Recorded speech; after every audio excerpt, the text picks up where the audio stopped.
In this video, we will learn how to compute the sample correlation coefficient R and the coefficients of the least squares regression line, which are slope b sub 1 and y-intercept b sub 0. The Cadet is a popular model of sport utility vehicle known for its relatively high resale value. The bivariate data given below were taken from a sample of 15 Cadets, each bought new 2 years ago, and each sold used within the past month.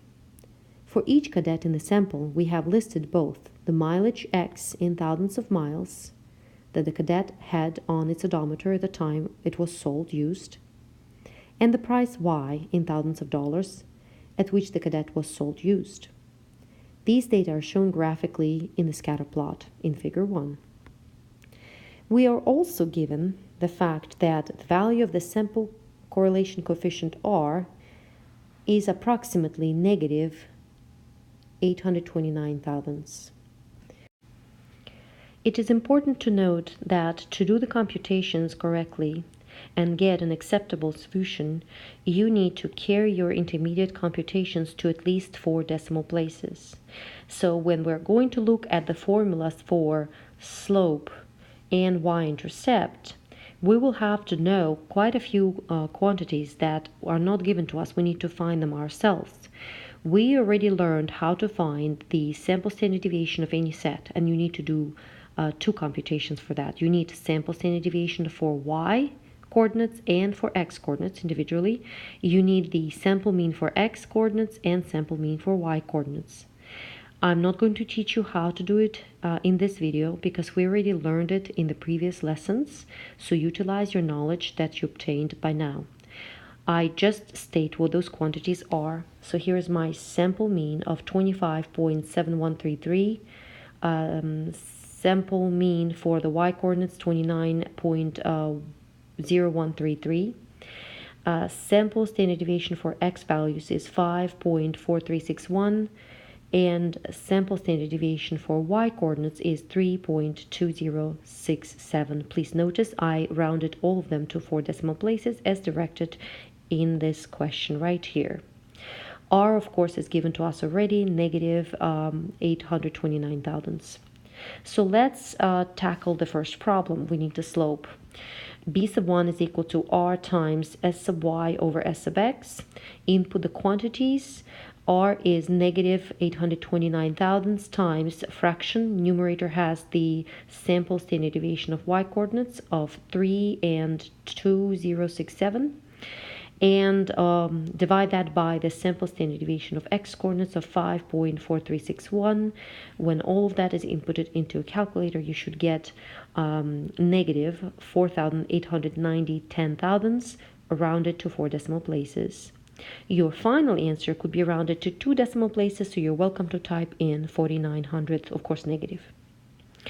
Now here I show how to compute the y-intercept. Formula says to find y-intercept b sub 0, you have to take the mean of y coordinates and subtract the product of the slope, which we just found, times the mean of the x coordinates. So input all the numbers. Instead of y bar, we have 29.0133 minus negative 4,890 10,000ths. That's our slope we just found. Make sure to use the number that is rounded to 4 decimal places within your computations as directed, and multiply that by x bar, which is 25, and 7,133 10,000ths. When you input this into a calculator and round it to 4 decimal places, you should get 41 and 6,129 10,000ths. Sorry, 41 and 6,128 10,000ths. And that, of course, can be rounded to 2 decimal places as 41 and 61/100th. And here it is. Here's our next example. The well-known psychologist Dr. Elbot has established what he calls his Generalized Anxiety Scale, GAS. The GAS, which is a scale from 0 to 10, measures the general anxiety of an individual, with higher GAS scores corresponding to more anxiety. Dr. Elbott's assessment of anxiety is based on a variety of measurements, both physiological and psychological. We are interested in making predictions about individual sleep behavior based on their GAS scores. The bivariate data below give the GAS score, denoted by X, and the number of hours of sleep last night, denoted by Y, for each of the 15 adults participating in the study. A scatter plot of the data is shown in Figure 1. Also given are the products of the GAS scores and sleep times for each of the 15 adults. These products, written in the column labeled XY, may aid in calculations. We need to answer the following. What is the value of the slope of the least squares regression line for these data, rounded to at least 2 decimal places? It's important to again notice that we need to carry our intermediate computations to at least 4 decimal places and only then round our answer to a specified number of decimals, in this case at least 2. Just like before, we're given data. X's represent GAS score of each individual and Y's represent corresponding sleep times last night. We are given an extra column of information, product of XY. So for individual number 1, 8.1 is their GAS score. Number of hours slept is 6.8. When I multiply these two, I get 55.08, and so forth for the rest of the people in the sample. This time we're not given R. We don't know the sample correlation coefficient, so we need to use another formula to compute the slope, and the formula is here in red. B sub 1 is equal to the sum of the products of X, Y, and that's why we needed this column. So we need to add all of these products to get the sum of 511 and 2800th. That's what's going to go right here.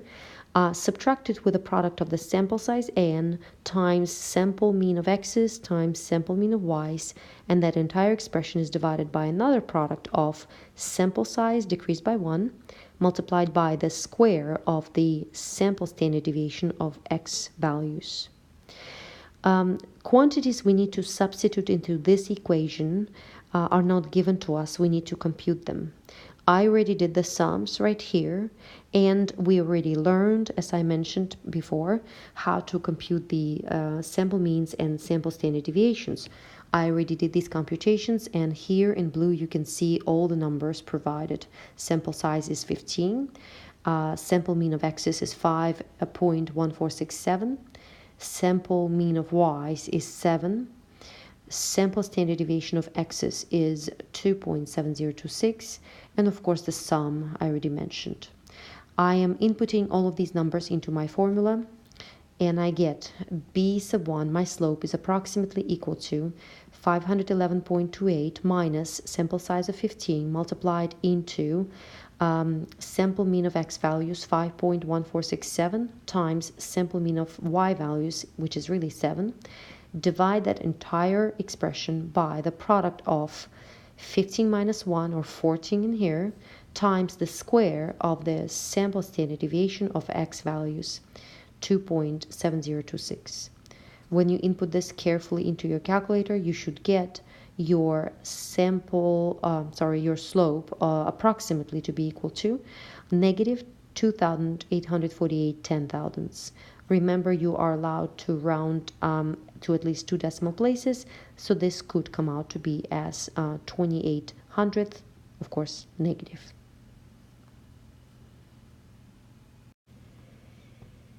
An advertising firm wishes to demonstrate to its clients the effectiveness of the advertising campaigns it has conducted. The following bivariate data on 12 recent campaigns, including the cost of each campaign, denoted by X in millions of dollars, and the resulting percentage increase in sale, denoted by Y, following the campaign, were presented by the firm. A scatter plot of the data is shown in Figure 1. The least squares regression line for each data has a slope of approximately 1900th. So slope is provided to us, which is nice. It makes our lives a little easier. Answer the following. Carry your intermediate computations to at least 4 decimal places and round your answers as specified below. What is the value of the y-intercept of the least squares regression line for these data, round your answer to at least 2 decimal places. First of all, I need to compute quite a lot of information that will be useful for us in achieving our goal here. So I did the computations and I found x bar, or sample mean, to be equal to 2.5900. S sub x, sample standard deviation of x coordinates, is 0.9071. Y bar is 6.6492, and S sub y is 0.2469. Of course, all of these have been rounded to 4 decimal places as directed in our problem here. And we are given the slope of 1900th. To answer first question, to find the y-intercept, I am using the formula b sub 0. This is my y-intercept, equals to y bar minus b sub 1 times x bar. B sub 0 will be approximately y bar replaced by 6.6492 minus the slope of 1900th times x bar of 2.5900. That approximately is equal to 6.1571, and I'm rounding to at least 2 decimal places at 6.16. My second part is asking to find the sample correlation coefficient for these data and round my answer to at least 3 decimal places. There are 2 ways to find R, because there are 2 formulas that we have encountered so far that involve R. First formula, and I'm going to use this method here because it's much simpler. R is involved in the equation for the slope, but I already know the slope, so I can use this to solve this equation using my algebra skills. B sub 1 is equal to R times S sub y over S sub x. B sub 1 is 1900th equals R, I don't know what it is, so I keep it as a variable, times S sub y of 0.2469 divided by S sub x of 0.9071. I want R alone, which means I would rather get rid of this fraction, so multiply both sides of the equation by reciprocal of this fraction. And as I'm doing that, there will be simplification possible on the right-hand side. Take a look at this. 0.2469 in the numerator will reduce with the same quantity in the denominator, so I have 1 over 1 there. And similarly, 0.9071 will reduce with itself in the denominator and give me again a reduction, and result is 1 over 1 times R. In other words, it's just R that is left on the right-hand side. The left-hand side, after you compute this using your calculator, should give you 0.6981. I remember my directions to round to 3 decimal places, which happens to give me the answer of 0.698. Here is our last example. In this case, we also need to find R. However, we do not know the slope and therefore cannot use the same strategy I used in the previous example. We have to use a much more complicated formula presented here in the center of the page. Let's read our context story first. We want to predict the selling price of a house in Newburgh Park, Florida, based on the distance the house lies from the beach. Suppose that we're given the data in the table below. These data detail the distance from the beach, x in miles, and the selling price, y, in thousands of dollars for each of a sample of 15 homes sold in Newburgh Park in the past year. The data are plotted in the scatter plot in Figure 1. Also given are the products of the distances from the beach and house prices for each of the 15 houses. These products, written in the column labeled XY, may aid in calculations. Answer the following. Carry your intermediate computations to at least 4 decimal places and round your answer as specified. Our job is to find the value of sample correlation coefficient R and round our solution to at least 3 decimal places. Please note this is a little different compared to previous problems. Typically, we rounded to 2 decimal places when we were solving for slope and y-intercept. All right, so what do we have? We have a third column given to us. Besides x values and y values, I also know products of x and y.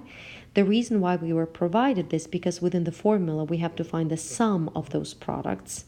I already computed that sum for us. It's 35,724 and 48/100.